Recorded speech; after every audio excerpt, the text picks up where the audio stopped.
So in this lesson, guys, we're going to be working on the proper hand positions and how to strike with the fist, okay? This is an important topic because most people, you kind of assume that everybody knows how to make a proper fist, and that is just, frankly, just not the case. So I want to make sure that it's not lost on you how to make a proper fist, and then the other portions and functions where you can strike optimally with the hand. So let's get started with first how to make a proper fist. So there's a couple things you want to do and think about when you're making a proper fist, and I'll try to get a little bit closer to you guys so you can kind of see this while also hopefully staying in frame when I do this, okay? And I'll actually kind of come down on one knee just to make sure I stay in frame so you guys can see, okay? But what you want to do when you make a fist, of course, is bring in the fingers close together.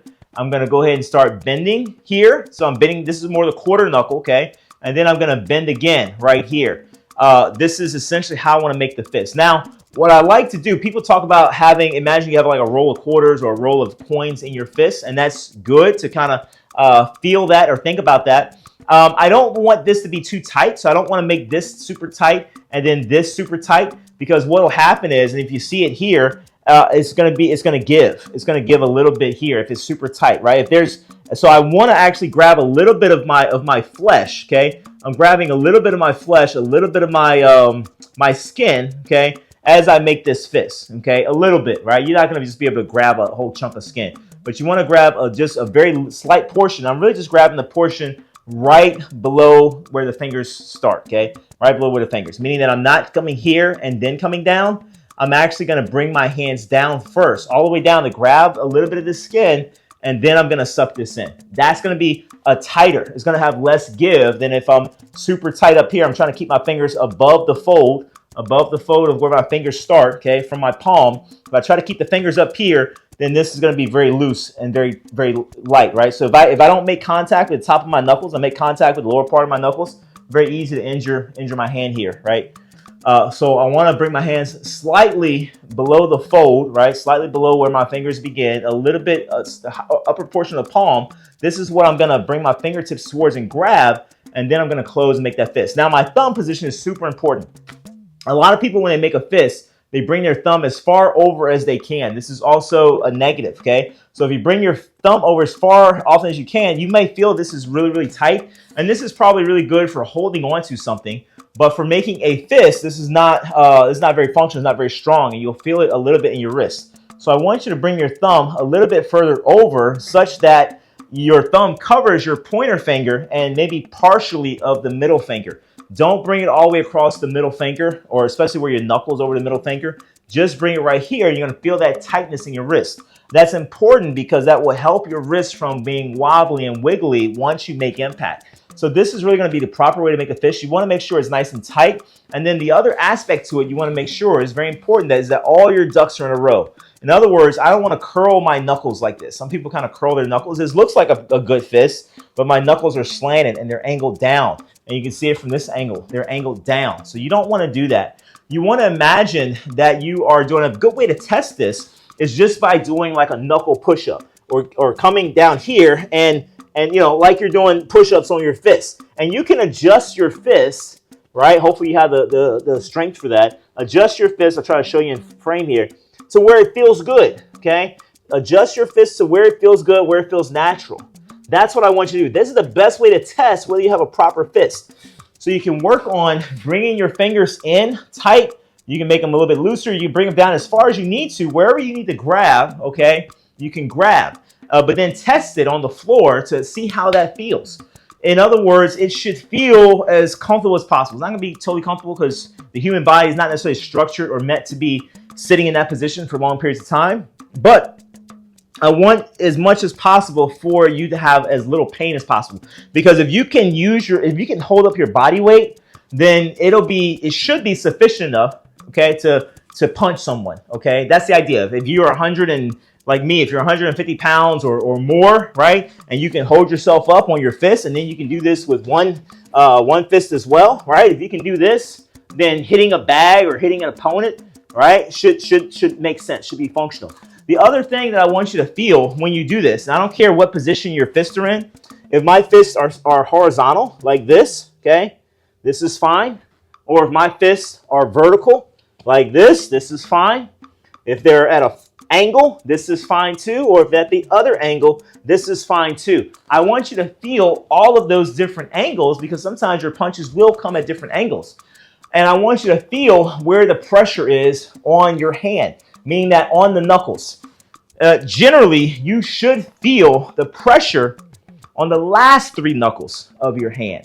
That's where you generally should feel the pressure, is on the last 3 knuckles. That's just because those 3 knuckles are what align naturally to your forearm, okay? Are those 3 knuckles. And so and then if you look at the structure of your fist, you'll typically find that the pointer knuckle is a little bit lower, right? A little bit lower, shorter than the middle knuckle. Middle knuckle being the tallest, and the other knuckles all fall in a row at a slight angle out down to the side, okay? So you're going to have the maximum surface with the bottom 3 knuckles, or your last 3 knuckles, starting with the middle knuckle, the pointer knuckle, and the pinky knuckle. You have maximum surface on those 3 knuckles as opposed to, say, your front 2 knuckles. Does that mean that we don't hit with the front 2? Absolutely not. We still can hit with the front 2. Typically, I'm doing this when I'm utilizing a corkscrew motion or corkscrew punch. But most of my strikes, the upper hooks or the straight punches, most of these are hitting with the bottom 3 or the last 3 knuckles here on the fist, because that is structurally what feels best when you're in that position. And then we do the same thing if you're kicking, right? And we'll cover kicks in a later lesson, but that's when you're standing naturally. This is typically going to be the strongest part of your foot to kick, right? Is how you feel naturally. Okay, that's gonna be the strongest part of your foot to kick. So if I'm on my tippy toes, right, or on my toes, and I'm kicking like this, yeah, can I hit the guy with the ball of my foot, right? Absolutely. And that's how a lot of Thai fighters will throw their teep. You can certainly do that, but is it going to be the strongest? No, it's not going to be the strongest, but it's not necessarily meant to be, okay? So it's important to understand this is what I'm teaching you is the strongest way to carry your fist to be able to deliver the most amount of pain to your opponent. But it doesn't mean that you don't strike with other parts of your fist or other parts of the hand. So let's talk about that now that you understand how to make a proper fist. And obviously, keep your wrist straight, guys. Keep your wrist straight. That's the other thing that this is teaching you when you're in that kind of push-up position, is to be able to keep your wrist straight regardless of if you're at a horizontal fist or you're angled. However you are, just keep your wrist straight no matter what kind of style punch you're throwing. It help to prevent wrist injuries. So there's other parts of the hand that you can punch with, right? So for example, I mentioned the quarter knuckles, which are here, okay? And you're hitting here with the top of these knuckles. I do want to make sure they're same thing where they're kind of, and I'll come a little bit down here. I do want to make sure that they're kind of all in a row here. In other words, I don't want like them out of alignment, like one's up, one's down, or all twisted like this. I do want them all together. And if you can put a little bit of a bend in your hand, that'll be good. In other words, I don't want this like completely, it can be completely straight out, and you can certainly hit like this with it completely straight out, flex like this, and it's actually almost kind of curving up a little bit, but I kind of want to curve it down, slight down a little bit. And the best way to test these things out, just like we did with the push-ups, you really can't do push-ups or hold that position on the quarter knuckle, but you can, give some light impact on the bag and see what feels good on the bag with the quarter knuckle, right? Just very light impact. Not very heavy, not very heavy. You can do this and see, okay, that's how this feels, and then you can modify to what feels better for you. So for the quarter knuckle, I do like, again, you can do it straight here. I like typically like a slight bend, and I like my thumb really pressed up against my fingers for that added support, okay? That added support here as I'm striking. If you have a slight bend, sometimes your fingers can come in to the fist here, and I don't necessarily want that. So you want to make sure that if you have a slight bend, it's not too much of a bend where fingers can collapse here, okay? So I do want it straight enough where I can still make impact without a bend in my fingers. The other thing you'll notice, especially hitting the bag, is that you're primarily hitting with the middle knuckle, and that's fine. Sometimes you're going to hit the middle knuckle, sometimes the other knuckles may hit, okay? It doesn't really matter, but just know, because the bag is, is round, you're gonna really only be hitting with that middle knuckle primarily if you're doing it on the bag. But it's good to understand what the impact feels like, because you realize, oh, I really can't hit very hard with this. That's why this is mostly meant to target towards the throat. You're not really striking like the face so much with this, or the body with this. You can, but it's not going to be a really, really heavy shot, right? So you have that. You have shots with the fingers. Same concept. I want to kind of curl the fingers a little bit. I like to keep the fingers fairly close together. The thumb is in. I never really attack with the thumb out. It's very rare. I will do web hands. We call web hands to the throat. We'll do web hands to the throat sometimes, or just sticking a thumb up into the throat. That sucks as well. And you don't have to do this very, very hard. And you don't have to do this from a very far distance away. I might just be here on a guy and I'm tied up and I'm shooting up right here to the throat. Boom. That's very easy to do. Or I'm shooting my thumb up to his throat. That's very easy to do from here. I don't have to be back here, right, and throw it like a punch, because that's very easy to get your thumb hung up or caught on something. So I'm typically going to do these kind of motions when I'm, and close into the guy, and then I'm going to shoot it right up to his throat, or even that quarter knuckle up to his throat as well. Both of those are effective at close range. Because the throat's kind of it's a little bit of a smaller target. Obviously, face is a lot bigger, torso is a lot bigger. Throats, you gotta get it in there, right? Anyway, so I'm going to use the fingers. Now, fingers, I'm primarily striking towards the eyes, right? So this is one method of holding fingers. A lot of different ways to hold the fingers. You can split the fingers apart. You can do more of a claw kind of motion where you're just gripping and ripping in. That's fine too. Any way you can think of, you can bring the fingers even closer together here and just try to target one of the eyes. Generally, you want a slight curve in the fingers, whichever one you choose. I do recommend, though, that you still, like anything, you have to train your tools. I'm teaching you guys how to make different types of fists and how to strike with your hands, but you have to train these tools so that they're going to be effective. So you have to train your fist. You have to condition your knuckles to be able to absorb impact and give impact. You have to be able to condition your fingers, right, to get used to impact. This is important because otherwise, if you don't train your fingers and you just think you're going to finger, somebody in the eye, well, yeah, maybe you can on the first shot, but what if you hit something, right? What if you hit his arm, or you hit another part of his body, or his elbow or something, right? You break a finger, but you want to be able to condition your fingers to withstand that kind of impact. Okay, and I'm speaking from experience because I have broken a finger in sparring. Okay, I had on the MMA gloves, right? I wasn't even throwing finger strikes.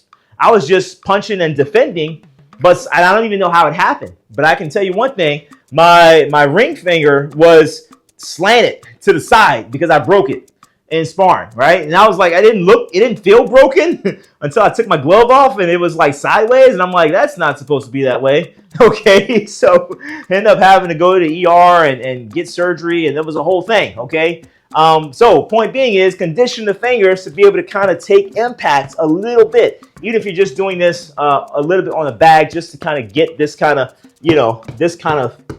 feel, because that's how you're going to use it. So anyway, but that works best when you have a slight curl in the fingers. And again, the different ways that you can hold your fingers, as I showed you. Hammer fist, we've covered a little bit. It's going to be the same concept where you're making that fist, and you've got the meat portion of the hand here. The key to the hammer fist is making sure that the wrist is nice and tight here. Wrist is nice and tight, because I don't want to, if the wrist is loose and I'm throwing a hammer fist, again, easy to damage the wrist. A tight wrist and a tight fist is going to make that hammer fist more effective upon impact. So that's important, is tightening that fist. The hammer fist itself is soft, right? This is a softer part of the hand, just like the palm strike can be very soft part of the hand, but it's a very heavy shot. Very, very heavy shot. And the reason these strikes are so heavy, both the palm strike and the hammer fist, is because the wrists, and when you punch, your wrists will give a little bit. I don't care how strong your wrists are, how much you toughen them and strengthen them. There is a little bit of flexion in the wrist, and it will give a little bit, especially if you're hitting somebody hard. The palm strike is like hitting somebody with the heel of your foot. You're hitting with the heel of your hand.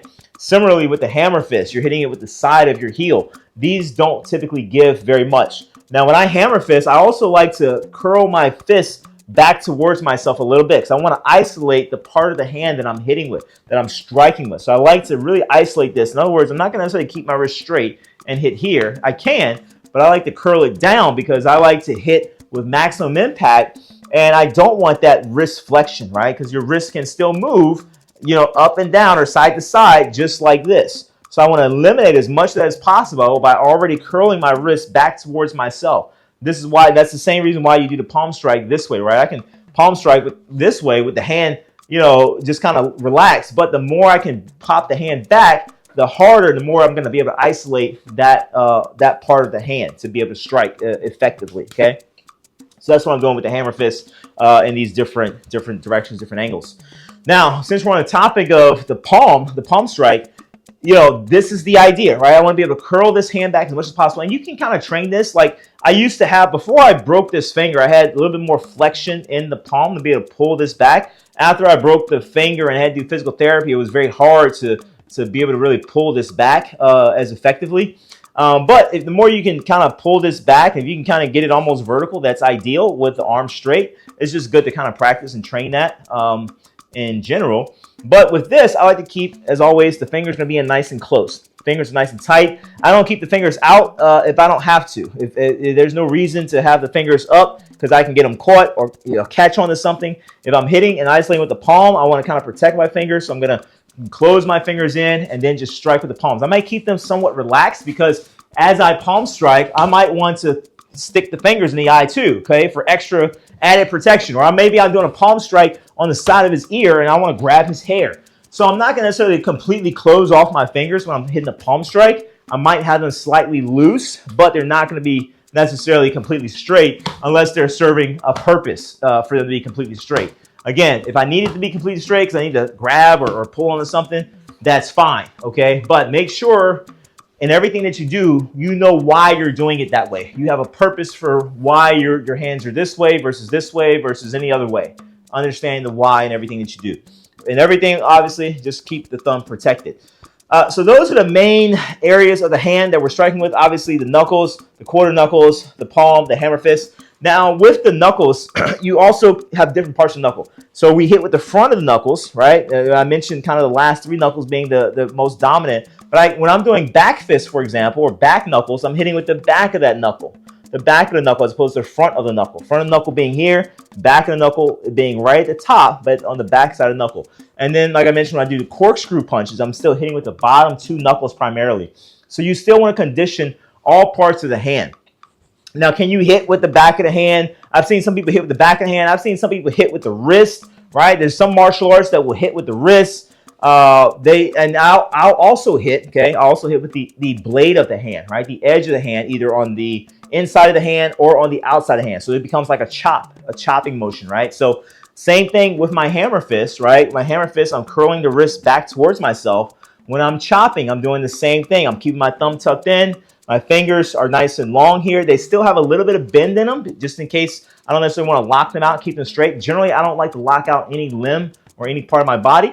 So I'm going to keep a slight bend in my fingers, and I'm going to pull this back, curl this back, whether I'm chopping down, where I'm chopping across, right? Whatever style of chop you're doing, typically I'm chopping towards the throat. Again, either with the outside of my arm, the blade of the arm here, or the inside here, where I'm chopping through and across. This is good. But either way, I like to isolate this and curl this the opposite way of what's striking. So if I'm striking this side, I'm going to curl it down. If I'm striking this way, I'm going to curl it up and strike with this side towards the throat. Okay, so just to demonstrate, I'm curling it this way. I'm striking this towards the throat. I curl it this way to strike here towards the throat as well. And obviously, you still have the quarter knuckles. You still have web hand, right? Web hand is right here. The inside of the hand just shooting up to the throat. It hurts. Ouch. It sucks. Okay. These are the main parts of the hand that you're gonna attack with. Like I say, but people use the wrist. They use the back of the hand. They use maybe back, a disrespectful, backhand slap, right? I will never tell you not to use something. I will always tell you just know why you're doing something. So if you're hitting with, say, like your wrist, and you're doing like a crane in like kung fu or something, and maybe you've got a background in kung fu and you've done crane kung fu or something, that's fine. Or you've done like a mantis or something. Just know why you're doing something. Okay, don't just do it because, oh, this is how like my my Chinese kung fu teacher taught me how to do things. Do it because it has a sort of a functional purpose, and you know why you're doing something a certain way. But yeah, you can hit with any part of the hand that you can think of. Okay. Be creative. You can claw with the nails, right? I can scratch with the nails. I can pinch. I can do all sorts of things with the hands. So just know why you're doing things a certain way, okay? Now, when we talk about hitting with the hands, I include all of the arm, right? So all your forearm, your elbow, shoulder butts, right? clotheslines. Maybe you're clotheslining or something, like, you know, wrestling or something. You hit them with the bicep, okay, as you clothesline, come around.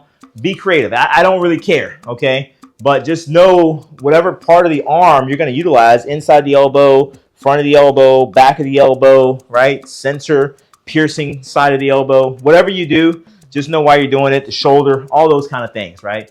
So there's probably an infinite number of parts of the body you can really hit with. I try to isolate the main ones, okay? Usually the harder portions, right?